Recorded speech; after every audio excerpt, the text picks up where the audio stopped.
En esta oportunidad estudiaremos los conceptos y fundamentos básicos de la operación unitaria conocida como absorción de gases, a su vez el funcionamiento de las torres de absorción y los tipos utilizados, las ecuaciones que rigen el proceso y su aplicación a nivel industrial.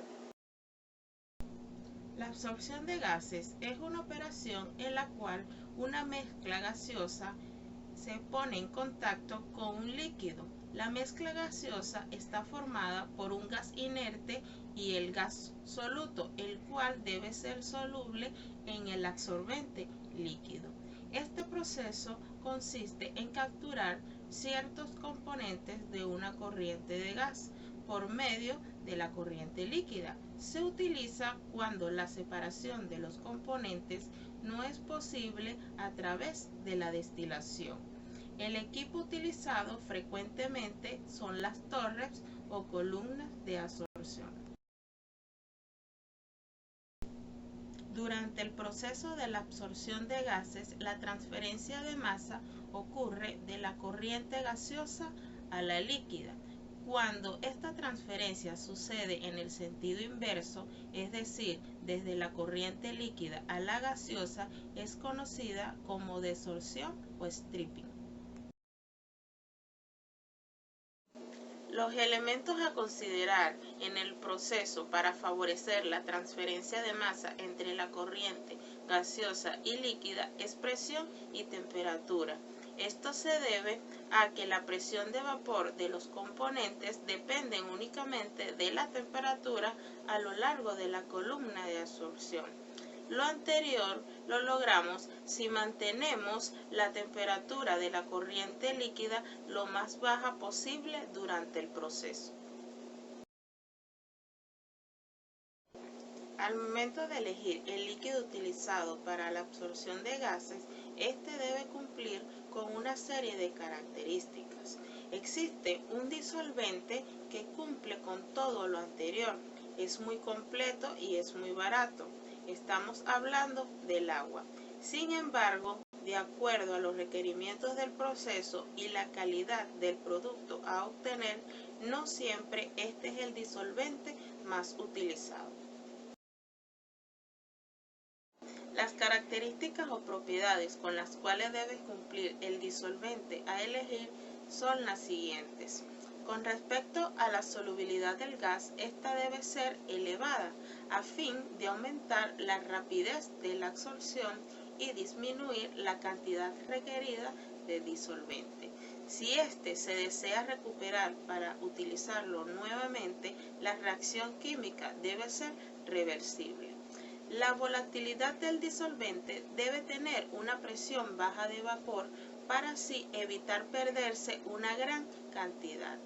La corrosividad del líquido utilizado debe ser tal que no implique materiales caros de construcción y fabricación en las torres. En cuanto al costo de disolvente, este debería ser barato, de forma que las pérdidas no sean muy costosas y a su vez debe obtenerse de una manera muy fácil. Se prefiere que la viscosidad del líquido sea baja para favorecer la rapidez en el proceso de la absorción. El disolvente a su vez debe cumplir con otras características, que no sea tóxico, no sea inflamable, que sea estable químicamente y que tenga un punto bajo de congelamiento.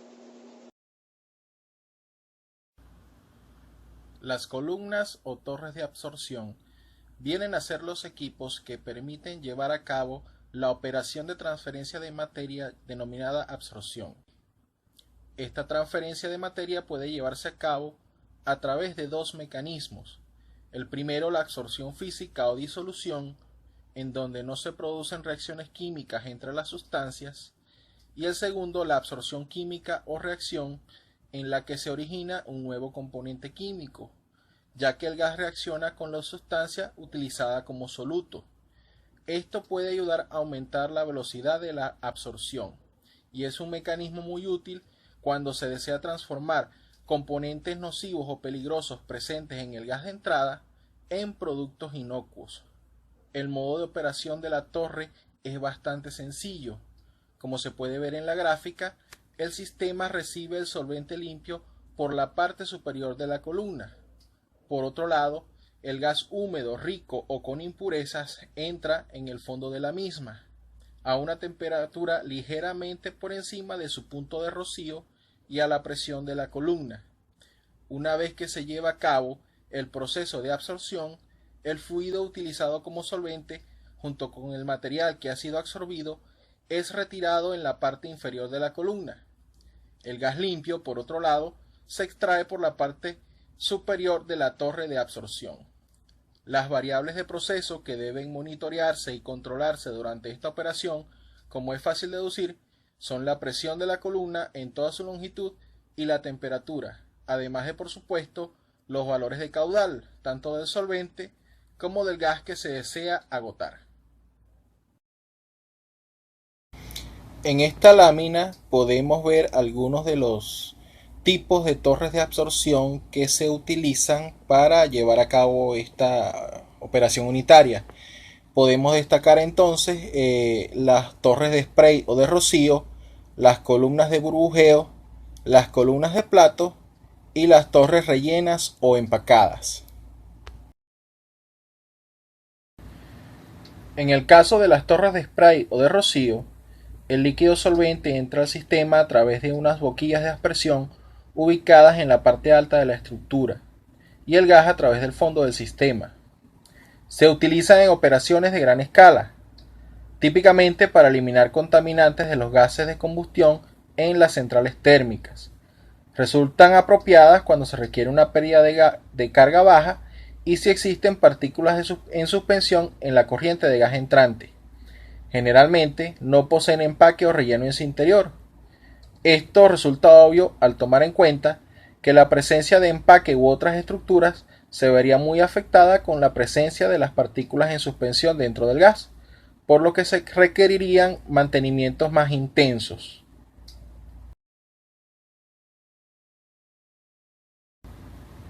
Las columnas de burbujeo, por otro lado, son equipos constituidos por una columna parcialmente llena de líquido a través de la cual burbujea el gas.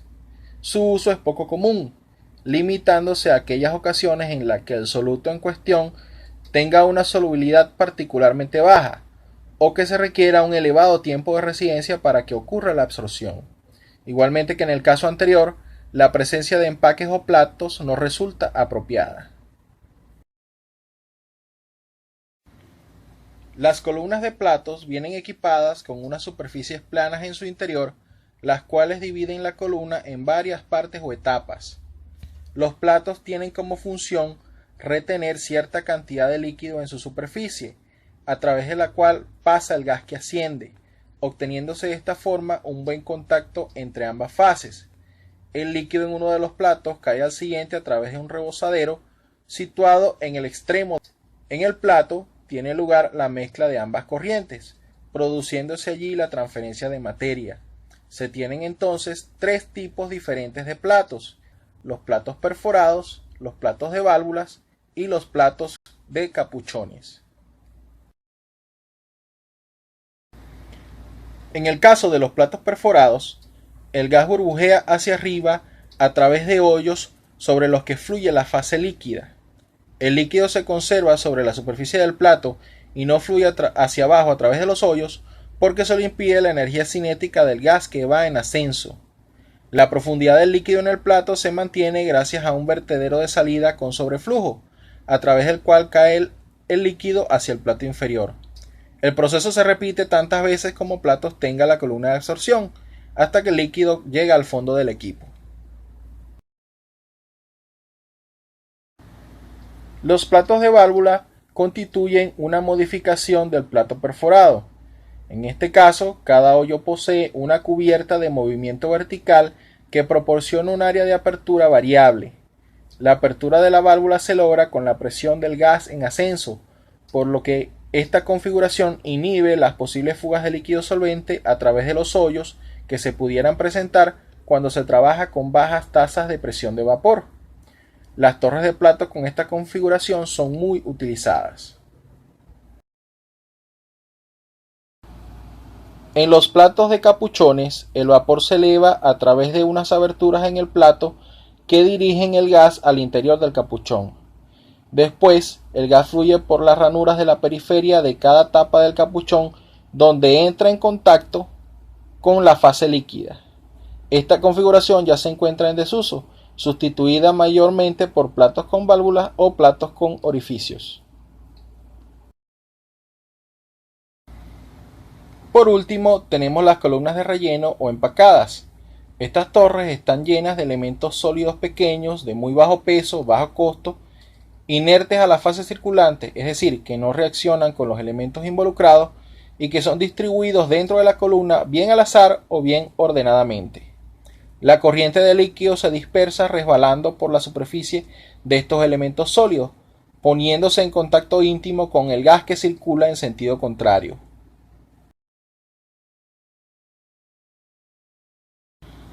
Se han desarrollado varios tipos de rellenos para estos empaques. La característica de un buen empaque es tener una elevada proporción entre los espacios vacíos y el aparente volumen total de la pieza. De entre el 60 y el 90% son valores deseables. Esto garantiza un buen espacio para el contacto entre las fases en acción líquida y gaseosa, con una pérdida de presión reducida dentro de la torre. Además, los empaques deben construirse con materiales baratos, resistentes y que retengan muy poco líquido. En esta lámina podemos observar una comparación entre las torres de platos y las torres empacadas, siendo las más comunes en la actualidad. Las torres de platos se caracterizan por poseer bajas caídas de presión, ser menos propensas a las obstrucciones, tener un menor costo de instalación y operación, un menor consumo de energía y un mejor comportamiento térmico. Por su parte, las torres de empaque son más eficientes, son capaces de manejar mayores caudales, aunque esto implica un mayor costo de mantenimiento. Además, son utilizables en procesos en donde están involucradas sustancias corrosivas y finalmente sus dimensiones son reducidas si se comparan con un equivalente en torre de platos. En la absorción de gases existen tres leyes que rigen el proceso: la ley de Dalton, la ley de Raoult y la ley de Henry. La ley de Dalton se refiere al cálculo de las presiones parciales de cada uno de los componentes aplicando la ley de los gases ideales. La ley de Raoult se refiere a la presión de vapor de cada uno de los componentes en la solución ideal. Depende de la presión parcial de los componentes individualmente por su concentración. Y la ley de Henry indica que la cantidad de gas disuelto en el líquido es directamente proporcional a la presión de vapor a temperatura constante. La doble capa aplica en los procesos de transferencia de materia.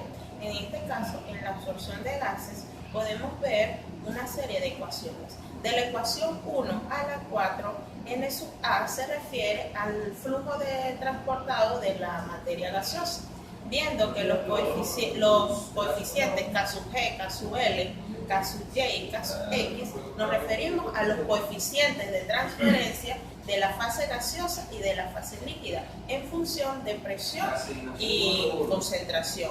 Es de hacer notar que los coeficientes P sub I y C sub I nos referimos a presión y concentración en la interfase que se forma entre la fase gaseosa y la fase líquida.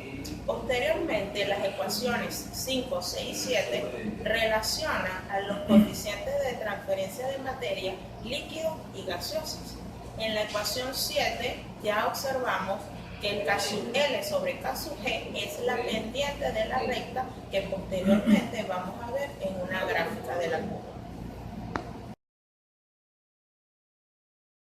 Como la concentración y la presión en la interfase es muy difícil de medir, vamos a trabajar con los coeficientes de transferencia de materia gaseosa y líquida no individuales, sino globales. De ahí surge la ecuación 8 y 9. Podemos observar en las dos gráficas que la pendiente en la primera de PAM y en la segunda del punto punto D a B nos indica la relación entre los coeficientes individuales de transferencia de masa líquido y gaseoso.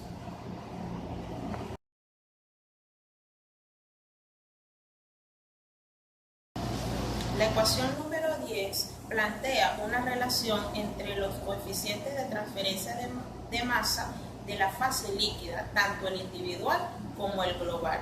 Podemos ver que si la operación 1 entre K sub G por M se hace 0, entonces los coeficientes globales e individuales de la fase líquida son iguales. En la ecuación número 11 vemos la misma relación, pero con respecto a la fase gaseosa. Es de hacer notar que el K sub L en letra mayúscula es el coeficiente global y el K sub L en letra minúscula es el coeficiente individual. Luego de escuchar lo que es el proceso de absorción gaseosa y las variables involucradas en el proceso, es importante mencionar ciertos parámetros de diseño que se deben considerar para las columnas de relleno de absorción de un gas. Y entre estas están básicamente la selección de solvente, obtención de datos de equilibrio, lo que es balance de materia, balance entálpico, excepto para lo que es una absorción isotérmica. ¿Okay? Por otra parte está la elección de relleno y cálculo del diámetro de la columna, y así como también el cálculo de la altura de una columna. Muy bien, ahora se puede visualizar un gráfico donde están lo que es la relación de los flujos del gas y lo que es la relación de flujo del líquido. Este gráfico muestra lo que es la línea de operación y una curva de equilibrio. Se muestra lo que básicamente es los caudales de flujo, que son los moles de líquido y los moles del gas, así como también lo que son corrientes exentas, que es los moles del disolvente y los moles del gas inerte. Y por último lo que es la composición exenta, que es la relación existente entre los moles del soluto y los moles del disolvente. Muy bien. Obteniendo esto se toman ciertos parámetros de lo que es el fondo y el tope de la columna, ¿ok?, en relación a los moles del líquido y los moles del gas. Ahora, sustituyendo estos en función de lo que son los caudales exentos, se tiene o muestra una ecuación donde la línea de operación básicamente va a ser dependiente de ella. En el gráfico se muestra que hay una línea de absorción infinita, pero ¿qué sucede? A medida que disminuye el flujo del líquido, va a disminuir la pendiente y se puede notar que la parte superior de lo que es la línea de operación tiene cierta tendencia a la línea de equilibrio. Bien, y como se puede apreciar también que la pendiente disminuye en función de esto. Ahora bien, lo importante de esta serie de exposiciones no solo es la descripción de cómo sucede el proceso como tal, sino también lo imprescindible de un control de proceso, que es lo que se requiere o lo que estamos buscando a profundizar en esta maestría.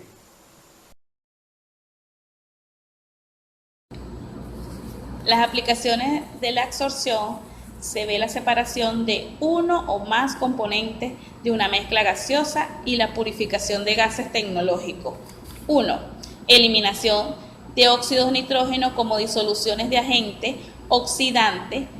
2. La recuperación de gases ácidos como H2S, mercaptano y CO2 como disolvente de amina. Y número 3. Obtención de un líquido. Esto con la finalidad o el objetivo principal de recuperar un componente gaseoso deseado o eliminar un componente gaseoso no deseado.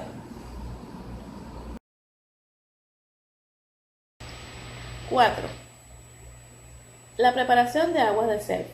5. Eliminación de impurezas en los productos. 6. Como dispositivo de recuperación de productos de reacción.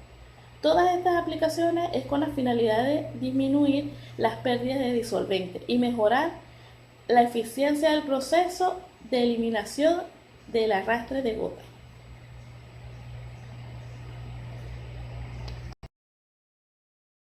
En la industria alimenticia, el proceso de absorción tiene varias aplicaciones. Una de ellas es la hidrogenación de los aceites comestibles. ¿Cómo sucede esto? El aceite comestible se hidrogena haciéndolo burbujear en presencia de un catalizador. Los subproductos del horno de Coker son lavados en presencia de agua para eliminar el amoníaco y a su vez luego se lava con un aceite para eliminar los restos de benceno y tolueno.